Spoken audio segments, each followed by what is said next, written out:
1, 2, 3. Trust me.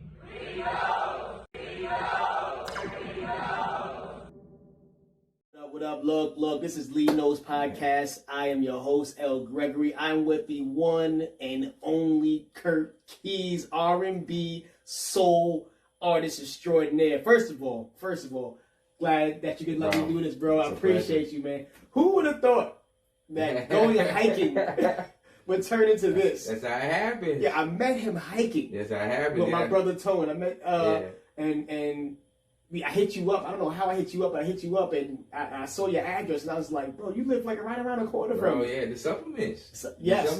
The supplements. And then I looked at your platform, your page, and I found out you are R&B soul artist. Yeah. And I'm like, no way, because music is my life. Yeah. Music is my life. I can tell. So how did you get into music? What made you? Give me the origins. Where did Curt Keyz originate from? Well, I mean, the name Curt Keyz. Well, first of all, thanks for having me again, bro. I appreciate you. But the name Curt Keyz comes from I was a senior in high school. Okay. And my best friend was a freshman in college, but he was only like 30 minutes away. Mm-hmm. So I used to go visit him, and like college students were on Twitter.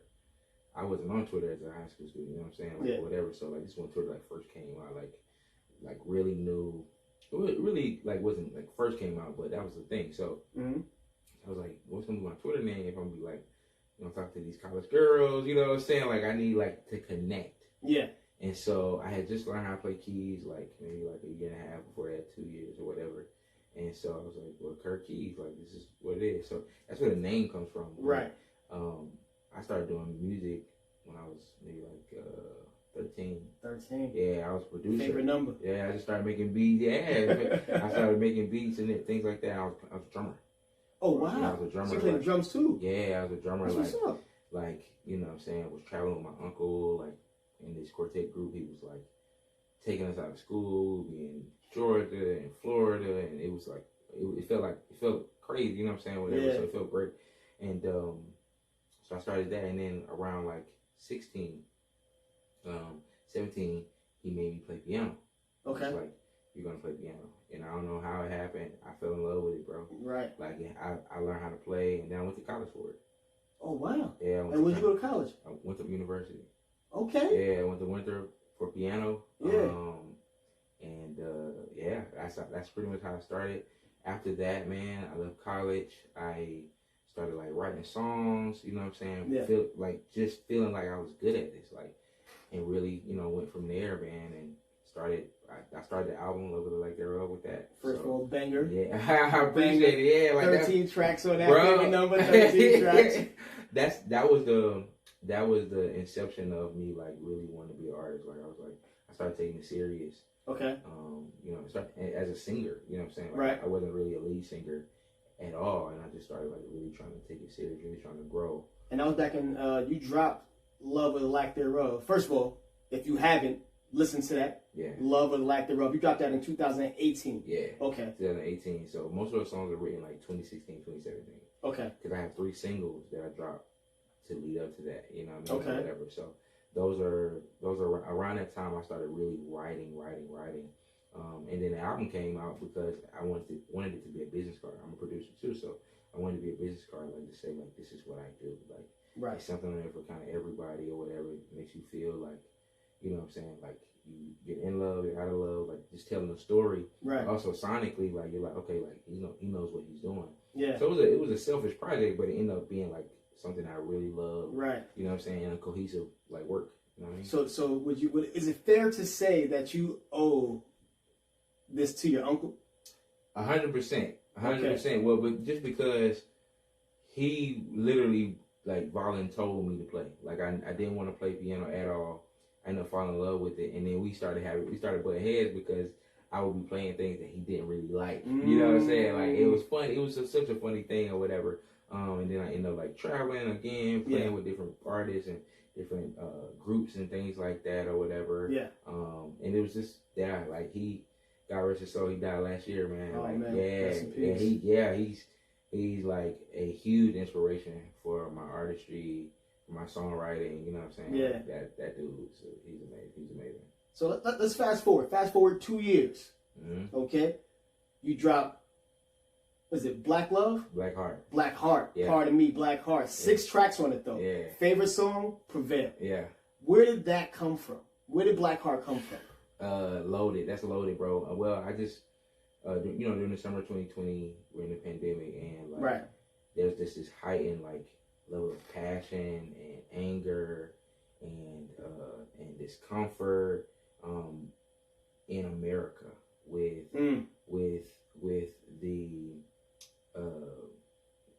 the police brutality. There's so many social matters and everything. It's a lot. It's turmoil. It is. You know what I'm saying? It is. And so we're like, I feel like I received like a burden. Like it was a burden on my heart. Like I could feel the pain of, you know what I'm saying, being taken advantage of, being disenfranchised, being marginalized by systemic issues. You know what I'm saying? Yeah. So I could feel that. And so that's where it started. You know, I started writing songs. And I probably had maybe 10 songs that I wrote, but only 6. I was just like, this is a nice EP. Yeah. Or whatever. One specifically that really made me go for it and actually publish it as a work was Ahmaud Arbery being ran down. He was ran down and shot by those 2 white men, one being a former police officer, and just the kind of pride that you kind of feel like that they had, like, oh, it's just evil. You know what I'm saying? This is legitimate evil, and so that's kind of where it came from. Yeah. It's funny, not to use the word funny, but it's funny that you bring that particular incident up because I was on a business meeting with all of my teammates, and I had the CEO on the business meeting, and I had a hoodie on. And my face, my demeanor was so like out of it. I was there, but I wasn't present. You wasn't there, yeah. And they said, "Hey, Lonnie, are you okay?" And I just looked up, and I was like, "I don't think you guys understand, but I'm okay. Yeah, I'm okay." So I get where you're coming from. Yeah. So you just poured all that out into your music. Man, I remember I was working a 9-to-5, man, and that something similar happened to me. Like, I remember one of my coworkers being like, I heard what happened on the news, like, are you okay? And I was just like, nah. Yeah, but I just, it's crazy, we still have to show up after kind of this secondhand trauma, secondhand embarrassment, the secondhand hurt. That's so accurate. Exactly. And so that's what, Black Heart is kind of like a story of the disappointment, the anger, what I'm saying, the reality of like being tokenized and being marginalized, like, into having this hope that one day, like, it really won't matter. You know what I'm saying? One day it really won't matter. Like, and you kind of go through this existential crisis similar to COVID. Kind of like, does my life really matter if I'm destined to die or destined to be marginalized or destined to be taken advantage of by this sort of sickness that is like whiteness or white supremacy, like in our country or whatever, and we're being taken advantage of in this way. So that's kind of where Black Heart came from or whatever, and it's a passion piece where I didn't care like if nobody listened to it. Like I just said, like, somebody's gonna listen to it, of course, but I just said, you know what, this is my heart. Do with it what you will. You know what I mean? Yeah. And I remember getting like, people were just kind of like, oh, why don't you put things out like this, and why don't you put things out? I was like, because I don't want to. You know what I mean? This is like what I want to do. This is how I feel or whatever. And it's actually a visual that goes along with the EP. Yeah. That I want to bring to life, man. So hopefully one day we can make that happen. Man, Curt Keyz, man. That was beautifully explained. Yeah. And that EP, like I said, that last song, I listened to every single track and I'm saying I'm vibing. But when Prevail came on, it felt like I can actually feel it as well, but it felt like you were somewhere else. Yeah, like the sound sonically, the melody, and I'm like, well, I had to run it right back. I ran it right back. Wow. If I pull out my phone, which I can't because I'm recording on it, but if I look, it'll probably pop right up. Wow. Because my daughter listens to it. Are you serious? Yeah, I listen to it. Your new project, we'll get into that next, but that song, man, I run it back because I listen to what you say, and I'm like, man, that means a ton, bro. That means a ton. One day we will prevail, bro. Like, you know what I'm saying? I think that's the intersections I was speaking from. This is a Black Christian man where, I don't really reckon that my end and my beginning is here. You know what I'm saying? And so, you know, I want to enjoy life. I want to have a good life. Right. But at the end of the day, like, all of these disappointments and these heartbreaks from this cause, they won't really matter. You know, one day the prevailing is the fact that, because black people keep getting better. We do. And I think that's like the biggest impediment on the hate that we're faced with. Yeah. Is the fact that, like, we're always evolving. The more doors that are open for us, the more we just take them. And you know what I'm saying? Like, and there's so many examples of that, you know what I mean, in entertainment, in corporate America, yeah, nonprofit, and you know, in healthcare. Like, there's so many examples of just us, like, okay, like, if you give us this opportunity, yeah, we're going at it. You know what I'm saying? So you could take it literally, you could take it, you know, spiritually, you could take, you know, we're prevailing in some way. That's 100% true. Yeah, 100% true. 100%. So then you drop the EP and you come back to back with your new project. Yeah. Now, but before we get into it, dropping that EP and then transitioning into a full album, what mindset were you in? Bro, I didn't think about it.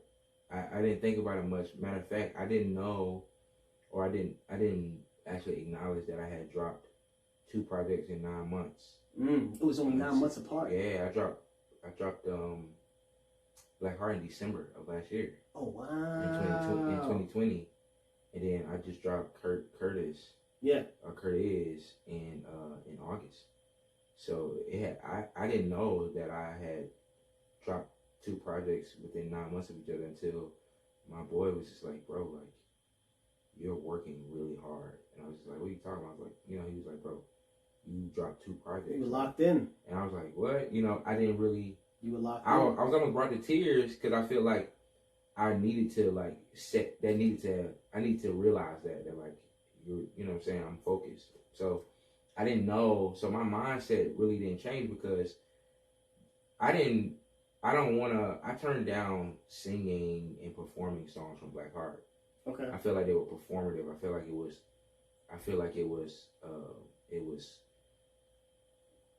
it wasn't wise. I don't want to write songs about us being marginalized and killed and hated. I don't want to do that. You know what I mean? That's just my reality. So I didn't want to take advantage of those. So Black Heart is literally my heart. Like, it's not a different, you know, project that it's not this persona or this, like, you know, this performative, like, project that's just supposed to stand out as, like, this is what was convenient at the time for me to make. No, like, I still feel the exact same way. So I didn't really pivot. My mind didn't really pivot. It's hard not more to. than it it's just, hard to. yeah, more than it just, like, compartmentalize, like, where it was. Like, okay, so Black Heart is just kind of in the back or to the left a little bit, right, in this little drawer, and and that passion that I used to make it is still there. I just had to really kind of, like, it's still a part of me, which is why Curtis is, like, the name of the album, because, like, in some way or form, you know, like, I got a song in there called Overcome. Yes. That's like the same. It could have been on Black Heart, you know what I'm saying, but that's just me. Right. You know, it's not like a separate part of me.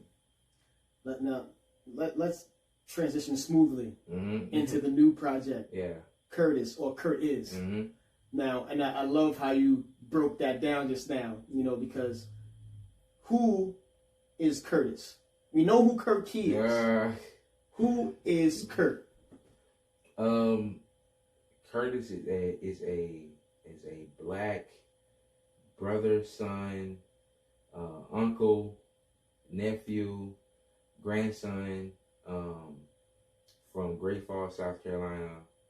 They grew up poor, wanting to get out in the world. Not a lot of outlets, but a lot of passion. That's who I am, and I've grown to become an astute person, of wisdom and intellect, and a wise person. That's what I've become, and I feel like that cares about people. Right. I love people, and that's who I am. I feel like I try to really capture that. You know what I mean? I like being able to talk about who I am fully on the record was amazing, because I feel like a lot of people can't. They allow the world to draw lines, you know. But like before the camera came on, I was just like, I hate labels. I just hate labels. You know what I'm saying? But I try to get me fully on wax. You know what I'm saying? Or whatever. Like I'm a God-fearing dude. I'm a country dude. You know what I mean? I try to get it all like on there or whatever. Yeah. You know what I'm saying? Like that's. So it's hard to say like everything I am, but I try to like do that on the record. Respect. Yeah. Now into the record. First of all, you had 13, you had 6, and I believe I'm probably gonna get this wrong. If I do, I'm probably gonna edit it out. Yeah. 17 tracks. Is 17? I want to say let's check. Let's check. Let's check, bro. Let's see what we got. And you know that he was submerged in his album. He has to check because he doesn't know how many tracks he has on his own track. Let's see here. Oh, it doesn't. Oh, 17. I was right. You was right. Yeah. So let's transition smoothly into you explaining who you are as a human being, as a young black man, into your latest project, which is another banger. Ladies and gentlemen, I don't think you understand fully. His albums, first of all, 2 albums, 1 EP, 3 in total, all smashes. Okay? Wow. This last one, Curt Keyz, 17 tracks. I know you say you transitioned smoothly from because it was pretty much you were being yourself on the last album, but to put out 17 songs, 9 months away from what you just did. Oh man. What inspired you to put out Curtis? I just kind of feel like I'm getting better.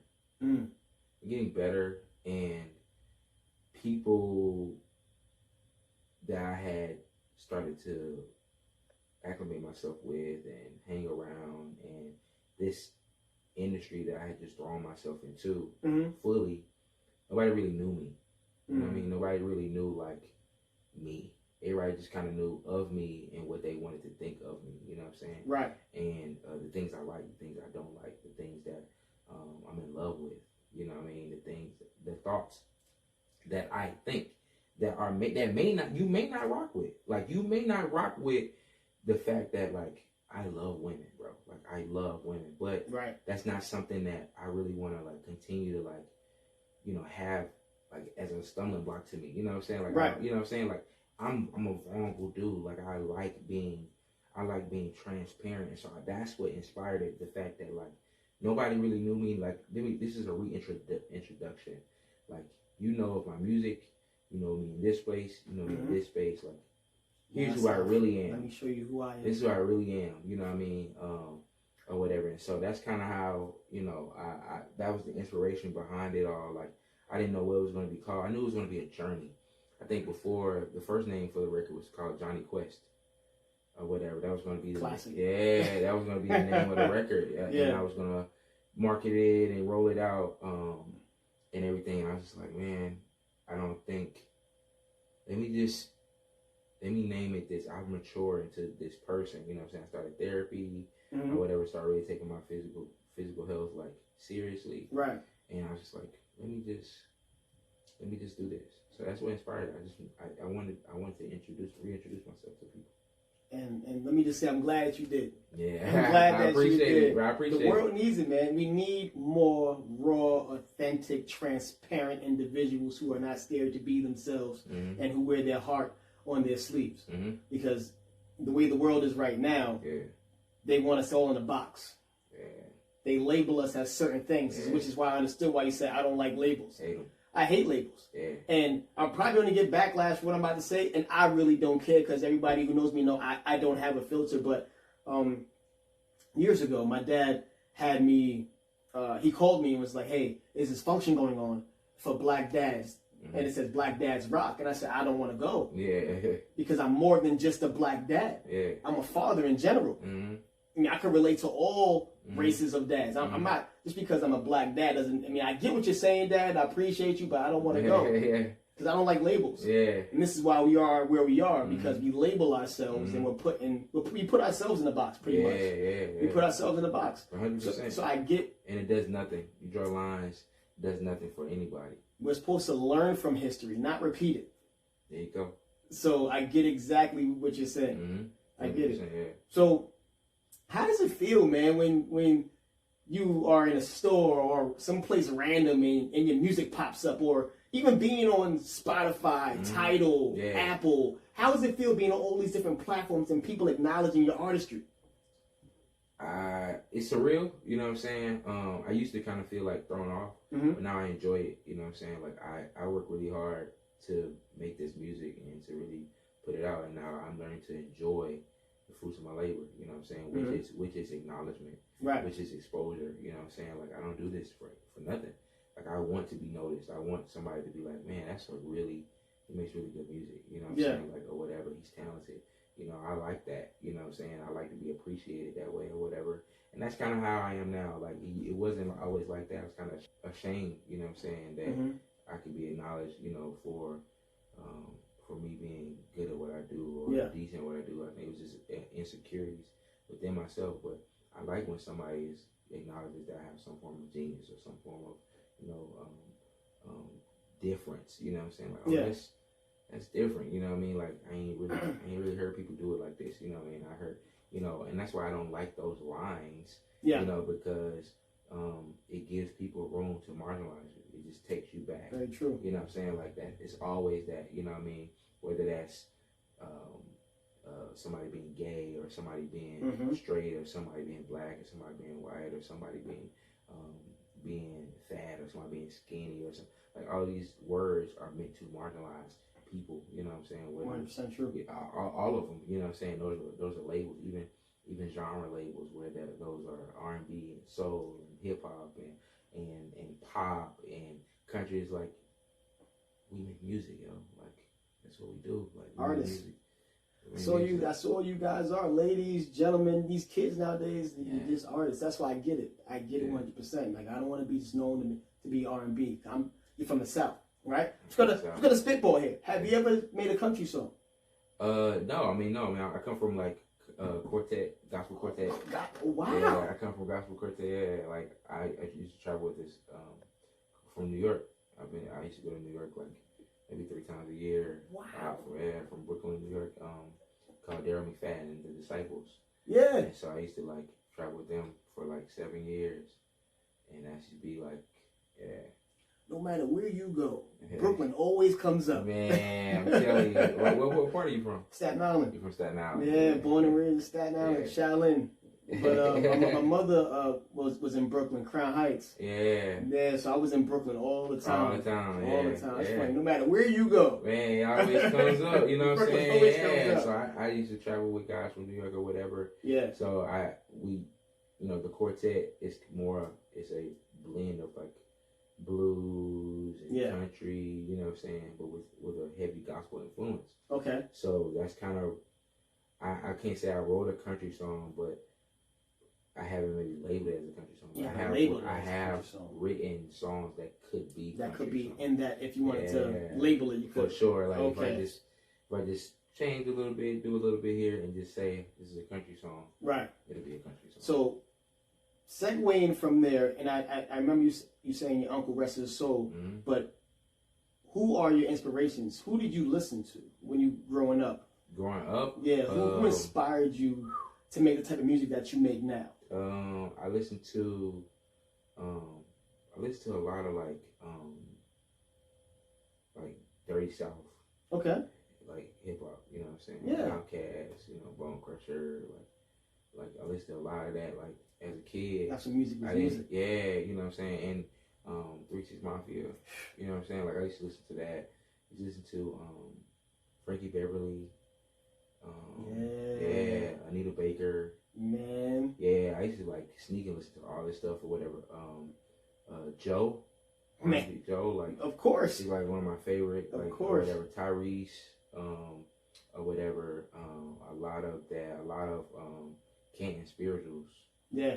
Bunch of like Harvey Watkins. Like I feel like he he had R&B vocals on top of like quartet, and that would just be like that's why he's phenomenal. But I feel like that was his thing, and so that I used to listen to that a lot.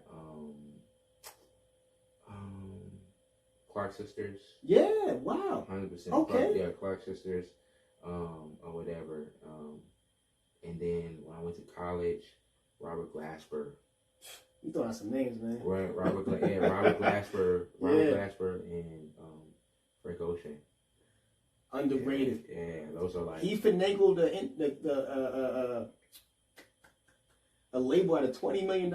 You know, Frank Ocean is a genius. Yes, he's a genius on every front. Yes, on every front, and I'm grateful for that guy. You know what I'm saying?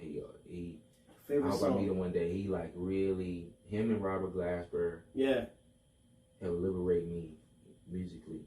You know what I'm saying? Like Robert Glasper gave voice to me as a musician, like the intersection between like jazz and gospel. Yep. You know, and being black, and like just kind of like where do we fit? You know what I'm saying? Like, do you have to really? He kind of blurred those lines, which gave me a voice. You know what I'm saying? Gave me language or whatever. And then Frank Ocean, with his vulnerability and genius lyrically, you know, musically, like that really, as a writer and somebody who's like different, you know what I'm saying? Like, I know I'm just a different artist. Like, you can't really be like, oh, he sounds like it's hard to really, it's hard to do that with me, and I'm okay with that. I'm really okay with that. And Frank Ocean kind of helped me be okay with that. You know what I'm saying? Well, that's why he's like one of my favorites. One of mine as well. Yeah. Man, I used to sing probably like the first 5 tracks off his debut album, like every single day. Yeah. Well, it was the Nostalgia Ultra or Channel Orange. Channel Orange. Channel Orange. Yeah. I just had me and my friend. She put on Instagram, Channel Orange or Blonde, and it was just such a.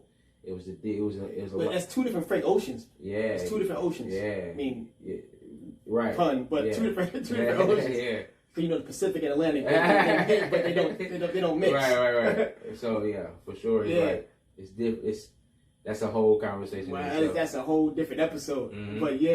But yeah, Channel Orange was amazing. It was like I really top 100 albums ever. Yeah, most definitely. Yeah. Well, I mean, your artistry, bro. I'm pretty sure if he heard you and if he sees this, he'll say the same thing about what you're doing. So, man. Because you are in a league of your own. You're in your own lane.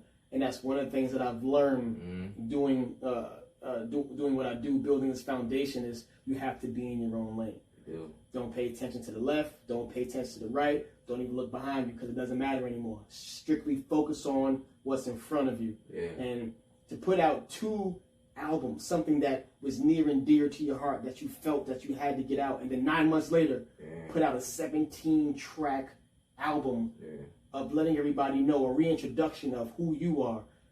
That's something not everybody else can do, man. Yeah. So I commend you on that. I appreciate it. You know what I mean? It's hard work, but it was so worth it. You know what I'm saying? It's I feel fulfilled knowing that people like understand more of me. Yeah. You know what I'm saying? Or even if they don't, they have the opportunity to. First and foremost, I just want to appreciate you again for letting me come through and rock with you, man. My absolute pleasure. Not everybody has the opportunity or the blessings that we have, so I wanted to make sure that I was able to share that, make sure that we were able to share that with the world, and you know, hopefully inspire somebody out there who needs it the most. You're truly an amazing artist, bro, and I want you to know that from the bottom of my heart. My daughter and I listen to you regularly, bro. That means a ton. You know how you wake up in the morning back in the day when you were a kid and your mom's maybe cleaning the house. Saturday morning with the windows open. Yeah, 100%. One of those, bro. Yeah. Like one of those vibes. Where I could Saturday morning get up, clean my house, open the windows, and blast some Curt Keyz, man. Yeah. So 100%. I truly appreciate you give me the opportunity to come and vibe with you, and knowing that you are as humble as you are. Wow, man. That makes me feel great. Makes me feel great, and just thank you, bro. Thank you, man. So listen to Curt Keyz. Check out Love or the Lack Thereof, Blackheart, and Curt Is or Curtis. 3 amazing projects. Yeah. And never forget, you could be anything you want to be in this world. You just have to believe. Don't listen to what people say. Believe in yourself. Because if you don't believe in you, nobody else will. Trust me. He knows. That's my dog, man. I do. Yes, sir, bro. We've been here for a while. We've been getting to know you. We got getting to know Curtis and Curt Keyz. But I see these 2 keyboards beside you. Is it possible to see Curt Keyz in action? Oh, man, I don't mind. You know what I mean? Let's do it.